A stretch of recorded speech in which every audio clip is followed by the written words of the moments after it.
Hello दोस्तों, वाल्मीकि जयंती की आप सबको बहुत बहुत शुभकामनाएं।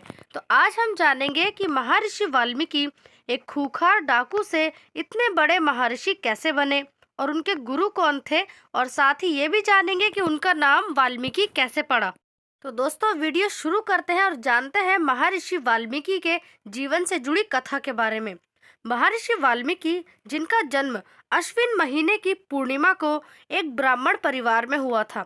उनका बचपन का नाम रत्नाकर था और उनके पिता का नाम प्रचेता और माता का नाम चरषणी था। जब वाल्मीकि जी छोटे थे तब उन्हें कुछ भील उठाकर ले गए थे।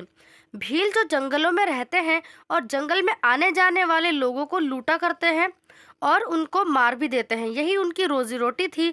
जब वाल्मीकि जी खुद भीलों के साथ रहने लगे तो वो भी एक डाकू बन गए और वे भी लोगों को लूटने का काम किया करते थे। फिर वाल्मीकि जी की शादी हो जाती है, उनके बच्चे हो जाते हैं और उनके माँ बाप बूढ़े हो जाते हैं। फिर उनके परिवार का पालन पोषण करने की जिम्मेदारी वाल्मीकि जी पर आ जाती है। अपने परिवार का पेट पालने के लिए वाल्मीकि जी लोगों को लूटना शुरू कर देते हैं। वह ये काम करते रहते हैं। फिर एक दिन जिस रास्ते पर वाल्मीकि जी लोगों को लूटा करते थे, उस रास्ते से नारद मुनि गुजरते हैं और वाल्मीकि जी उन्हें भी लूटने की कोशिश करते हैं। तब नारद मुनि कहते हैं कि तुम इतने अच्छे परिवार से लगते हो और ये लूटपाट का काम क्यों करते हो, ये तो पाप है। तब वाल्मीकि जी कहते हैं कि ये काम मैं अपने परिवार का पालन पोषण करने के लिए करता हूँ। तब नारद मुनि कहते हैं कि तुम्हारा परिवार तुम्हारे इस पाप में तुम्हारा भागीदार बनेगा। तब वाल्मीकि जी कहते हैं कि क्यों नहीं बनेगा, मैं उन्हीं के लिए तो ये सब कर रहा हूँ। तो नारद मुनि कहते हैं कि तुम अपने घर जाओ और अपने घर वालों से ये प्रश्न पूछ कर आओ, तब तक मैं यही रहूंगा, कहीं नहीं जाऊंगा।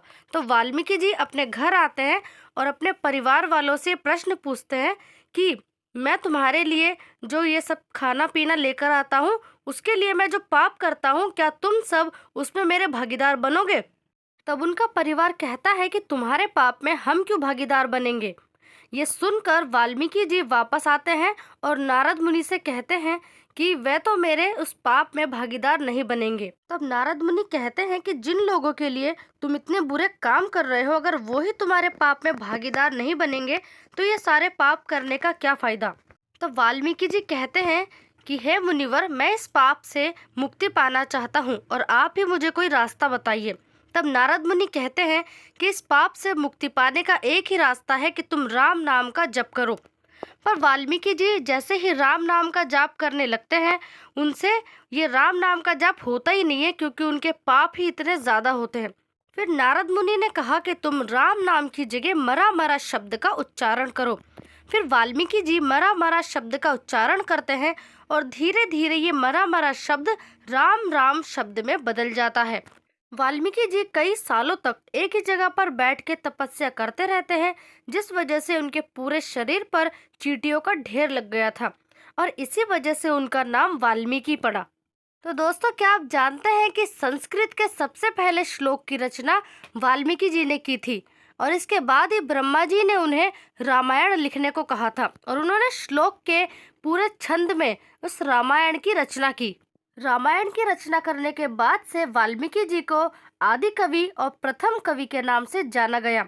तभी से वे इतने बड़े महर्षि बने।